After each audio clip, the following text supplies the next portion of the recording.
Հաջորդ հարցը Արմանդաս։ Շնորհակալություն։ Պարոն վարչապետ, մեր տարածաշրջանում ճանապարհների ենթակառուցվածքների ապաշրջափակման համատեքստում Գերմանիան ինչ ներդրում կարող է ունենալ հայ-թուրքական սահմանի բացման գործում, կանցլերը նաև այդ մասին ընդգծեց ասուլիսի ժամանակ կարծես։ Ну, էլի 1000 ներողություն եմ խնդրում 10 անգամ, որ ես դիտարկում անում եմ, իրական խոսքը Հայաստան-Թուրքիա սահմանի մասին, որովհետև մենք հայ-թուրքական սահման գոյություն չունի ուղղակի։ Կա Հայաստան-Թուրքիա սահման։ Գիտեք ինչ, իհարկե դա երկկողմ հարաբերությունների հարց է։ Հայաստան-Թուրքիա սահմանի բացումը, բայց նաև ցանկացած երկկողմ հարաբերություններում միջազգային մթնոլորտը շատ կարևոր է։ Շատ կարևոր է, որ միջազգային հարաբերությունները, միջազգային գործընկերները ստեղծում են մթնոլորտ, երբ որ այդ քայլի հասունացմանը նպաստում են, եւ նաեւ այս առումով թե Գերմանիան, թե մյուս երկրները իհարկե իրենց աջակցությամբ,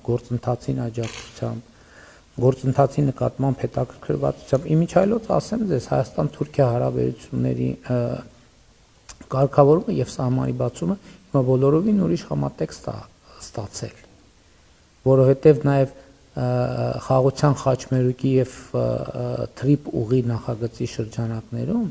հիմա Հայաստան-Թուրքիա սահմանի բացումը նշանակում է կենտրոնական Ասիայից Եվրամիություն երկաթուղային կապի հաստատում եւ ոչ միայն երկաթուղային, ավտոտրանսպորտային կապի հաստատում, նշանակում է նոր խողովակաշարերի հնարավորություն, նշանակում է նոր էլեկտրահաղորդման գծերի շարունակության հնարավորություն։ Մենք խոսում ենք կանաչ ջրածնի մասին, այսօր ինձ համար վերջնական համոզմունք ձևավորվեց, որովհետև էդ էլ կա, որ նախագծեր են լինում, որ մտածում ես լավ դա ինչքանով է իրատեսական։ Այսօր ինձ համար ակնհայտ է, որ կենտրոնական Ասիայից Եվրոպա մի ապագա մի X պահի անպայման ջրածնի կանաչ ջրածնի խողովակաշար է գալու։ Հիմա Հայաստան-Թուրքիա հարաբերությունների կարգավորումը եւ սահմանի բացումը նշանակում է այդ պոտենցիալ խողովակաշարը եւս մեկ լրացուցիչ երթուղու հնարավորություն ստանա, որը ձեռնտու է եւ մեր տարածաշրջանի երկրներին եւ Եվրամիության երկրներին եւ այսօր գիտեք ինձ Համբուրգում գործար համայնքի ներկայացուցիչների հետ հանդիպման ժամանակ ես մի միտք ասացի, որ տեսեք օգոստոսի 8-ին քաղաքական կարևոր որոշում կայացվեց եւ քաղաքական առաջնորդություն ցուցաբերվեց, բայց ես հիմա զգում եմ, որ տնտեսությունը մեզ, այսինքն քաղաքական գործիչներից վազանցում է։ Այսինքն մեկ այդ լիմա չէ, որ Սևանի մայրուղով քեզ համար քշում ես, մեկ էլ մի հատ ավտո եկավ, սենց արագ վազանցեց անցավ։ Հիմա ես զգում եմ, որ տնտեսությունը քաղաքականությանը վազանցում է եւ դա շատ լավ նորություն է։ Շատ լավ նորություն է,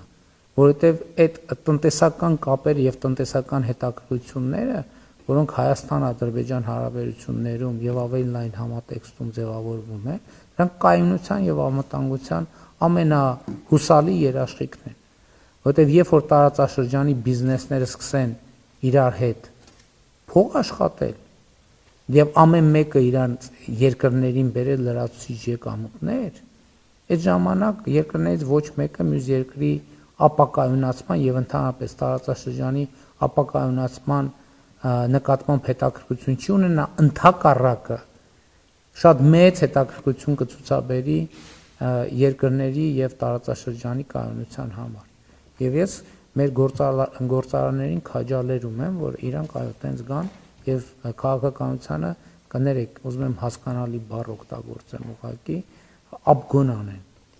Դա շատ կառուցողական աբգոն է, սովորաբար աբգոնը վտանգավոր առնում, այս դեպքում ամենահուսալի եւ լավ աբգոնն է, որ տնտեսությունը քաղաքականությանը գա եւ տարածաշրջանային տնտեսությունը գա տարածաշրջանային քաղաքականությանը աբգոն անի եւ իր հետևից այն ժամանակ ասում էի, որ հանդիպման ժամանակ այն ժամանակ մտածում ենք, որ տնտեսությունը կհրի քաղաքականությանը, հիմա տնտեսությունը կքաշի քաղաքականությանը, որը ավելի էֆեկտիվ է։